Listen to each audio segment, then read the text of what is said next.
ओम शांति। प्रातः मुरली बाप दादा मधुबन 12 जुलाई 2021। मीठे बच्चे, बाप जैसा निरहंकारी और निष्काम सेवाधारी कोई नहीं। सारे विश्व की बादशाही बच्चों को देकर खुद वानप्रस्थ में बैठ जाती है। प्रश्न: बाप का कौन सा पैगाम तुम्हें सारे विश्व को बताना है? उत्तर: सभी को बताओ कि तुम दुख हर्ता सुख करता के बच्चे हो। तुम्हें कभी भी किसी को दुख नहीं देना है। तुम सुखदाता बाप को याद करो, उन्हें फॉलो करो तो आधा कल्प के लिए सुखधाम में चली जाएगी। यह पैगाम सबको देना है। जो इस पैगाम को जीवन में धारण करेगी वह 21 जन्म के लिए माया की बेहोशी से सूझ जाएगी। गीत: हमारे तीर्थ न्यारे हैं। ओम शांति। मीठे मीठे रूहानी बच्चे इस गीत का अर्थ तो समझ गए। हम आत्माओं का वह बाप है, मुख्य है ही आत्मा।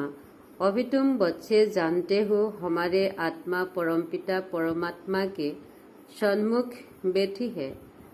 तुम्हारे सोल सुप्रीम सोल के सामने बैठी है। तुमको तो अपना शरीर है, उनको लोन लिया हुआ शरीर है। गुरुलोक मनुष्य को यात्रा पर ले जाती है। भक्ति मार्ग के ढेर गुरु है। भारत में तो स्त्री अपने पति को भी गुरु ईश्वर समझती है, बाप बच्चे को समझती है। तुम बच्चे हो ना, समझाते हो हम बेहद के बाप के बच्ची है। बेहद बाप का बच्चा फिर से लेने आए हैं। अभी हमें सदगति को पाना है, यह तो निश्चय है ना। सारी दुनिया दुर्गति में है, पतित है। पावन होने के लिए बुलाते हैं तो भारत में कितनी ढेर के ढेर गुरु है। कोई को 100 फॉलोअर्स, कोई के 500, कोई के 50 भी होती है, कोई के लाखों करोड़ों भी होती है। जैसे खजूका अखागा गुरु है, कितने अनेक फॉलोअर्स है, कितना उनको रिगार्ड देती है। फिर भल कुछ भी करने वाला हो, लेकिन उनका मान कितना है। भक्ति मार्ग में गुरु अनेक है, फिर वह भी नंबर 1 होते हैं। कोई की कमाई पदमों की होती है, आगाखा की कमाई बहुत है, उनको हीरे में तिलकर दान दिया है अनेक शिष्यों ने। एक तरफ हीरे, दूसरे तरफ उनका गुरु। ये हीरे दान करते हैं, कितने हीरे होगी। आजकल सोने में तो बहुतों को ओजन कर देती है। दूसरा प्लेटिनम होती है, यह सोने से भी ज्यादा कीमती होता है, वह भी ओजन कर दिया था। गुरु का मर्तबा देखो कितना है। जैसे गुरु लोग तो ढेर है। अब इस सदगुरु को तुम क्या होगी? उनको ओजन करेगी, हीरे ओजन कर देगी। उनका ओजन हो सकता है, उनका खुद का ही ओजन नहीं है। शिव तो है ही बिंदी, उनका ओजन तुम क्या कर सकेंगी। वह तुम्हारा गुरु कितना वंडरफुल है, सबसे हल्का, बिल्कुल ही सूक्ष्म है। तुम्हारा गुरु एक है, तुम जानते हो। शिव बाबा तो दाता है, भगवान कभी कुछ ले नहीं सकते, वह तो देते हैं। ईश्वर अर्थ दान छाप करते हैं तो समझते हैं दूसरे जन्म में इसका एवजा मिलेगा। कामना तो रखते हैं। अब यह तो है बेहद का बाप। इन जैसे निष्काम सेवा कोई कर नहीं सकता। निष्काम सेवा भी कैसे है? बच्चों को विश्व का सुखधाम का मालिक बनाते हैं। बाबा खुद थोड़े ही विश्व का मालिक बनते हैं। उनको कहा जाता है सुख का सागर, शांति का सागर, पवित्रता का सागर। बच्चों को हर एक बात अच्छी रीति समझाई जाती है। एक ही बाप से तुमको जीवन मुक्ति मिल जाती है। बाबा से स्वर्ग का वर्षा मिलता है। निश्चय किया बस। बाबा और बच्चों को याद करना है। उनको कहते हैं ज्ञान का सागर, सारा सागर मौज बनाओ, सारा जंगल कलम बनाओ तो भी एंड नहीं सकती। तुम शुरू से लेकर लिखते जाओ तो तुम्हारी ढेर पुस्तक हो जाए। यह नॉलेज तो बहुत वैल्यूएबल है जो धारण करने की है।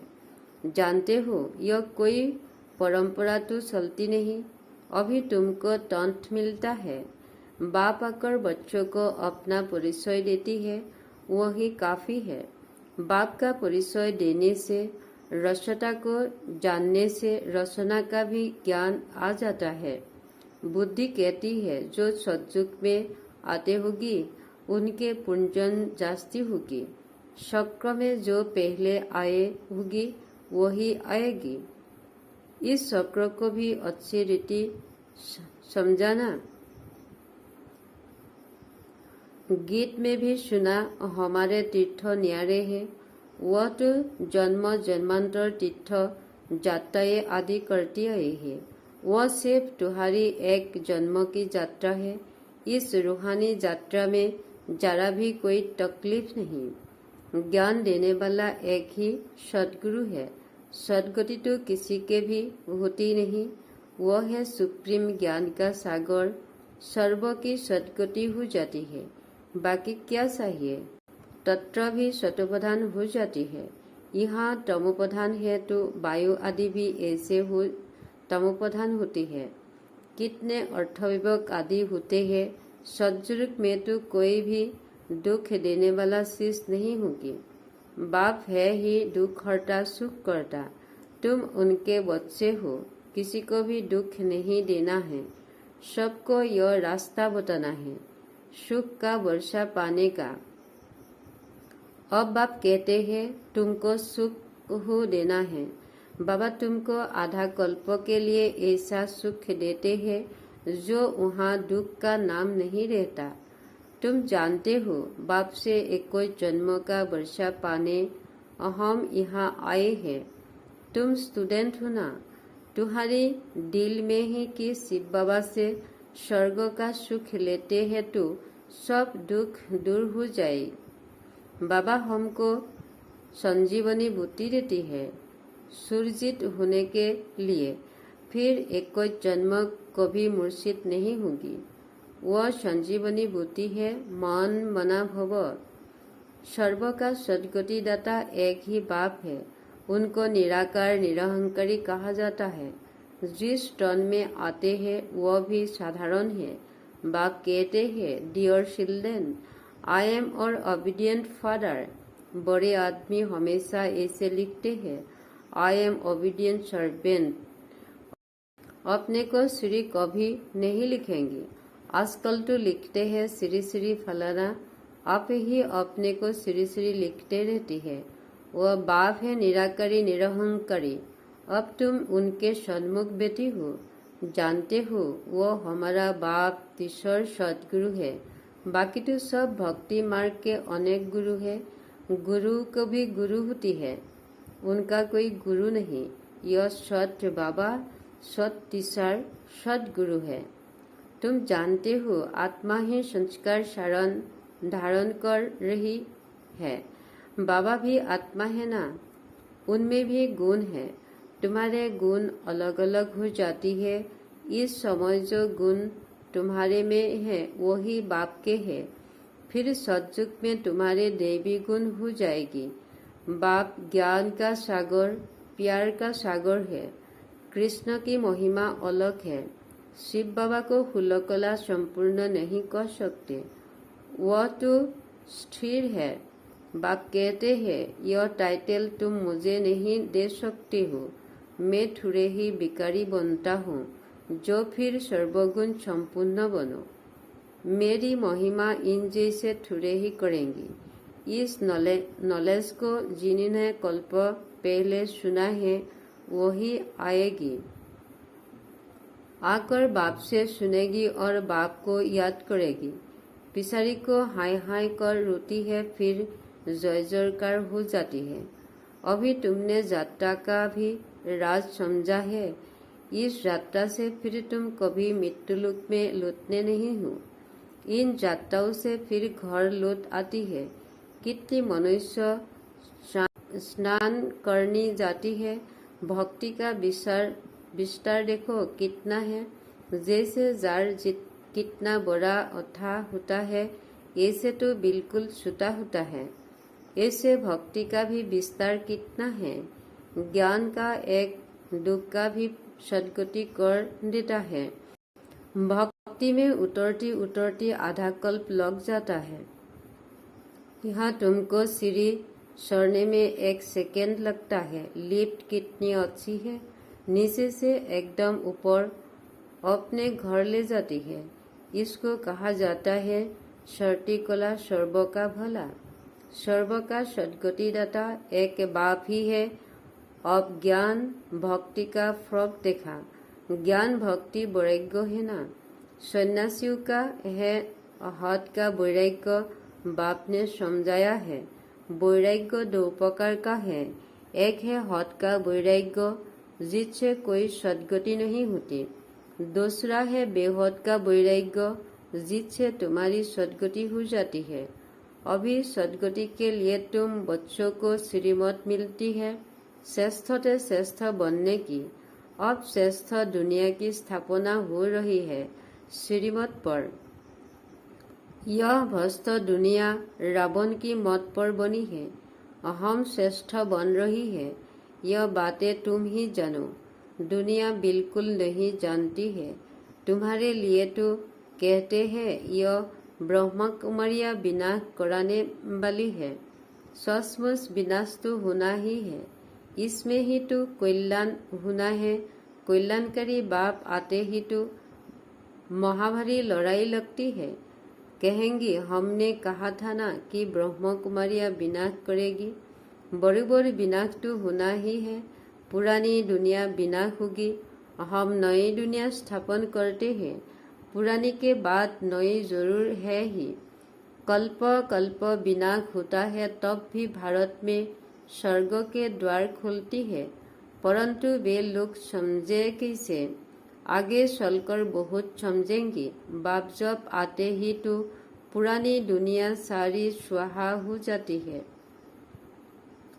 तुम्हारा यह यज्ञ तो वंडरफुल है, जिसमें आहुति पड़नी है। यह भी तुम जानो और न जानो कोई।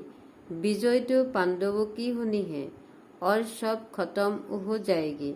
बाकी तुम पांडव रहती हो, फिर नई दुनिया में राज्य करती हो। यह नॉलेज बड़ी वंडरफुल है। सबका दुख हरता, सुख करता, सद्गति देने वाला एक ही बाप है। कितना मीठा, कितना प्यारा बाप है। कहते आए हो मीठे बाबा, आप जब आएगी तो आप पर हम बारी जाएगी। मेरा तो आप दूसरा न कोई।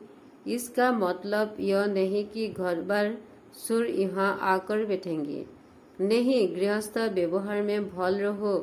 7 रोज का कोर्स ले फिर कहाँ भी जाओ, मन मना भव। बाप को याद करना है और वर्षा पाना है। बस याद की यात्रा में रहना है। इससे ही बेड़ा पार है। यह भी तुम जानते हो। पवित्र रहना है।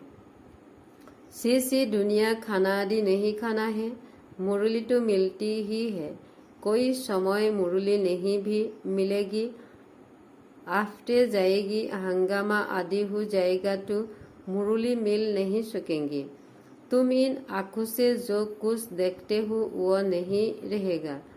सब भस्म हो जाएगा। प्रलय तो होती है नहीं। दुनिया तो एक ही है। नई सो पुरानी होती है।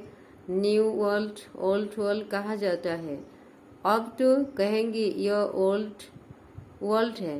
बाकी थोड़ा समय वह कहते हैं कल्प की आयु लाखों वर्ष है।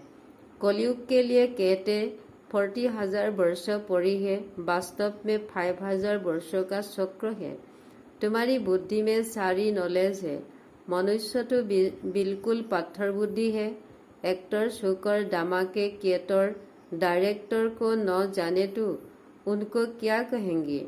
वर्ल्ड की हिस्ट्री जगह भी कैसे रिपीट होती है, यह तो जानना चाहिए ना।